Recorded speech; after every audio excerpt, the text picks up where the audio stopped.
Motor jemaah Masjid Al-Falah Banyu Asin lengit disentak maling pas korbannya lagi khusuk sholat subuh berjamaah. Detik-detik pelaku nyentak motor korban terekam kamera pengawas masjid.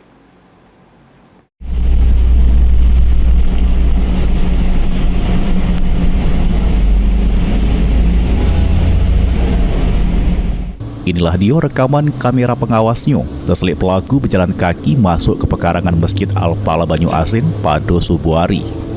Pelaku marahi motor bebek warna abang hitam yang terparkir jeruk keadaan dikunci gembok. Meski sudah dipasang gembok tambahan, pelaku masih nekat dengan memotongnya kemudian mendorong motor korban metu dari masjid. Pelaku beraksi pas korbannya lagi khusuk sholat subuh berjamaah di masjid.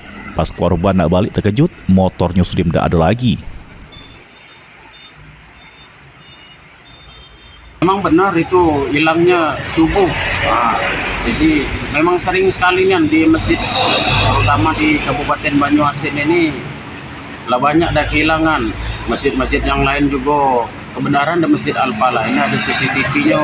Jadi motor Jupiter itu kejadiannya saat sholat subuh. Jemaah masjid berharap pada kepolisian untuk meningkat keamanan dari ancaman kejahatan curanmor yang dinilai sering terjadi di wilayah Banyu Asin. Tim Liputan, PAL TV.